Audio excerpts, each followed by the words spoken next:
కట్టుకున్నోండి కాదు, కట్టినోడిని. నేను 70,000 మందికి తాయెత్తులు కట్టే కానీ ఒక్కటి నేను కట్టుకోలే. నాకు తెలిసి బుద్ధున్నోడు ఎవడని కట్టుకుంటాడు దాన్ని? పచ్చి పంది పెంట, ఒరిజినల్గా చెబుతున్నా, పచ్చి పంది పెంట తీసుకొచ్చి ఎండబెట్టి కాల్చి పొడి చేసి తాయెత్తులో పడేసేవాడు. అది ఆడ పెట్టేవాడు 100 రూపాయలు. ఇది ఈ విధంగా కళ్ళ కొద్దుకొని ఎట్ట కట్టుకునేవాళ్ళు.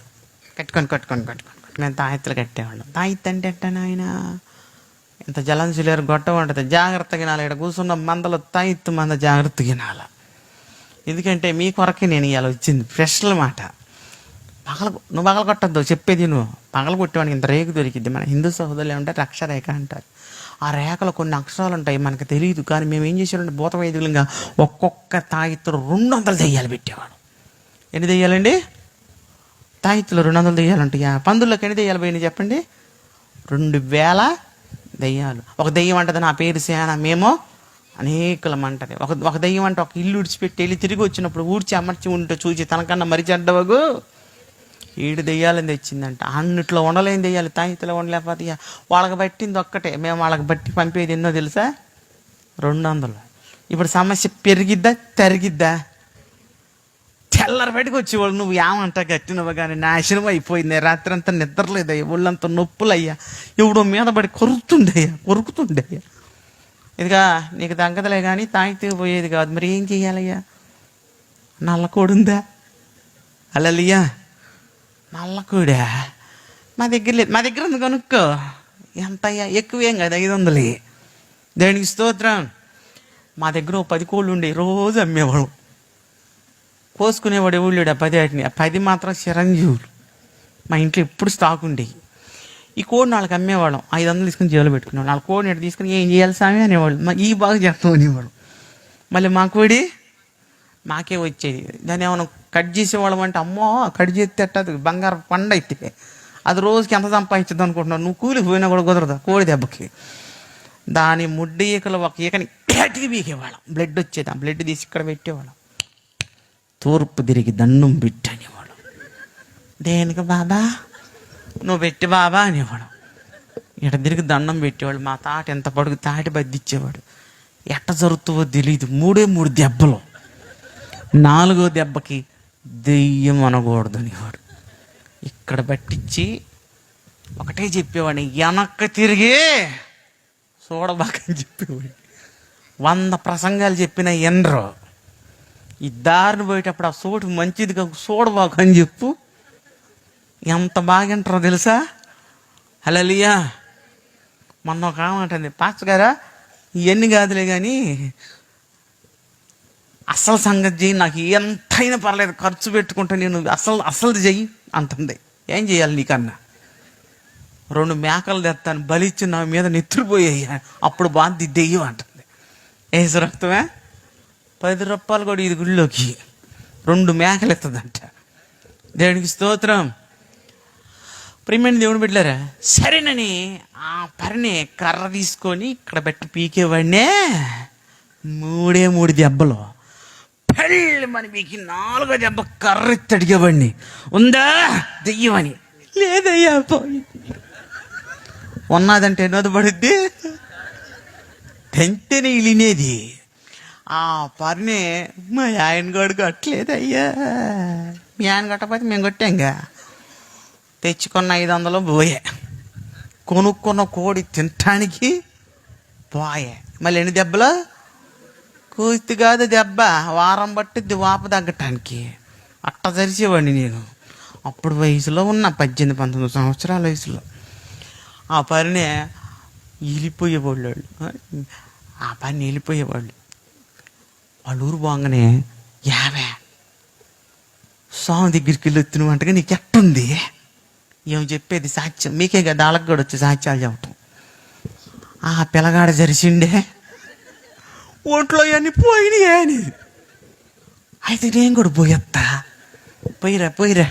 ఎందుకంటే 2 దన్నులు తిందగా దీన్ని కూడా వేపియాలి 4 కోటింగ్ అని. ప్యాం కాదు కచ్చా. ఆ మధ్యాహ్నం రావటం మొదలుపెట్టారు.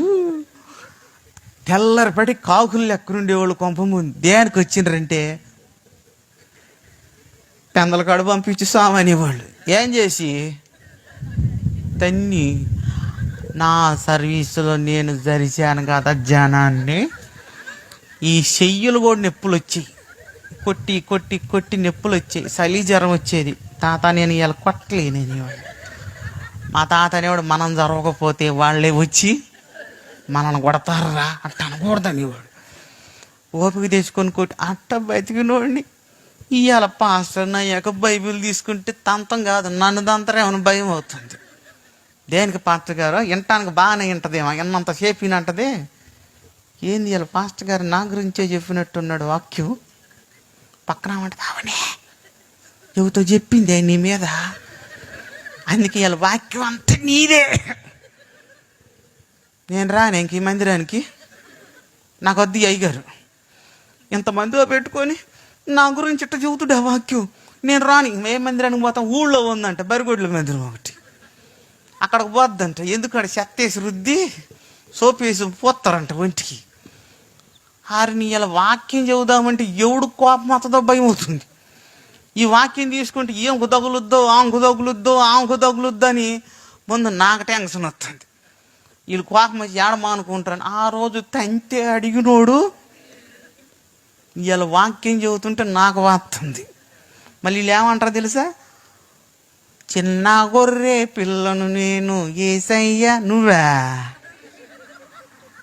ఈ విధంగా పాస్టర్ గారి మీద చెప్పడం, నువ్వు చిన్న గొర్రెవే, నువ్వు గొర్రె వెట్టవవుతావమ్మ బర్రెవైతే.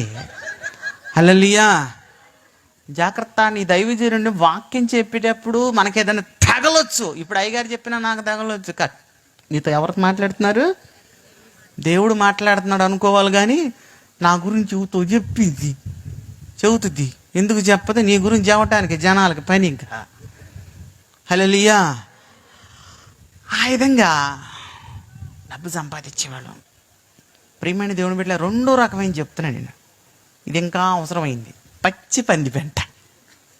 ఒరిజినల్గా చెబుతున్నా, పచ్చి పంది పెంట తీసుకొచ్చి ఎండబెట్టి కాల్చి పొడి చేసి రైతులో పడేసేవాడు.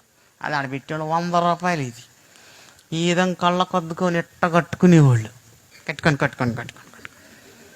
ఆ పంది పెంట బూడిది ఆడబోతే ఆ పరినెట్ట పుట్టుకొని నోట్లు తీసుకునేవాడు. అయ్యే తినేస్తున్నారు దాదా అనేవాడు. మనకెందుకురా, వాళ్ళు తింటే మనకెందుకు, తినకపోతే మనకెందుకు, మెలకొని ఉండరు అనేవాడు. గుప్పులు నవ్వులు మింగేసేవాళ్ళు అంతే. నేనైతే కొన్ని 100 మందికి తినబెట్టా. ప్యామింది కాదు, పంది పెంట. ఆ పని తిని పడేసేవాళ్ళు. అబ్బా ఎంతమంది తినరు లెక్కలేదు. ఇవాళ యూట్యూబ్లో నా సాక్ష్యం అంటున్నారు, అరే ఈడు ఆ రోజు ఆ విధంగా పడేసి బాది ఇవాళ ఏమి లేదండి, నేలకి బయట పెడతాను వీడు. ఏడుందో వాడు నెంబర్ చూడండి. హల్లెలూయా. మొన్న హామ్ ఫోన్ చేసి ఫోన్ అలా ఎత్తా, ఎవరండి అన్న. ఒరి సన్నాసి అట్ట అనకూడదు, నేను పాస్టర్ గారిని అన్న. పాస్టర్ గారు వేడా చెప్పేది వినరా. ఒరే నేను ఇంకెన్ని బూతులు తిట్టాలనిపిస్తుంది నాకు అంటుంది. నువ్వు తిట్టొద్దక్క, కారణం చెప్పన్న. 20 సంవత్సరాల క్రితం నీ దగ్గరికి నేను వచ్చాను రా అంది. వస్తే అన్న, 2 కిలోలు బూడిది నా ముఖానికి కట్టేవరు నువ్వు అంది. ఏం చేయమన్నానంద. పరగడుపునే నీళ్ళలో కలుపుకొని ఉదయాన్నే తాగమంటే 2 నెలలు తాగారు. నీ మాట వినంద. తాగేసావు అన్న. కేవలం గుర్తులేదు, చాలా మందికి ఇచ్చానన్న. ఈ తొరసన్న చూడా, ఒరే నీ మాటలు నమ్మి నేను 2 నెలలు తాగానరా. ఇవాళ నీ వాక్యం వింటుంటే పంది పెంట బూడిది ఇచ్చానని చెబుతున్నావు. అరే నాకు ఇచ్చిన బూడిది అదే ఇదే కదా అంది. నేనమ్మా అదే మీదన్నా. హల్లెలూయా.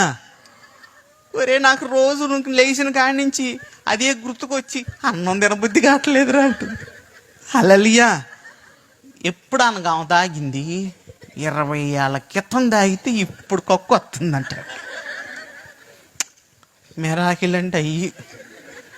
వెళ్ళు బోతబయల దగ్గర మాంత్రికుల దగ్గర పోతే ఇది పెట్టుకో, ఇది చూసుకో, ఇది దాగు, ఇది నాకు అని ఇస్తారు. అవన్నీ అయ్యే. నువ్వు బాగా కట్టుకొని కూర్చున్నావేమో, దాంట్లో పంది పెంటే ఉంది. గట్టిగా కుక్క కూడా తిందదాన్ని, మూది కూడా పెట్టదు. భద్రశుద్ధిని పెట్టుకుని నువ్వేమో. సిగ్గు శరం ఉంటే ఇదిగో మారినోడు నేనున్నా. కట్టుకున్నోడిని కాదు, కట్టినోడిని. నేను 70,000 మందికి తాయెత్తులు కట్టే కానీ ఒక్కటి నేను కట్టుకోలే.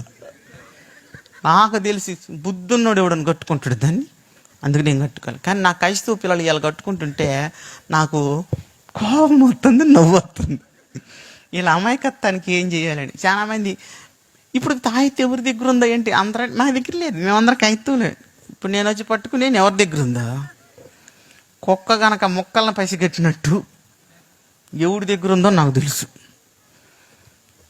పాటర్ గారు చెప్పినంత చెప్పి మధ్యలోకి వస్తానంటాడు. ఏందే హల్లెలూయా, బీపీ వచ్చి సావబాకు, నేనేం రాను. వెళ్ళే దారిలో దాన్ని ఏం చేయాలి, పాడి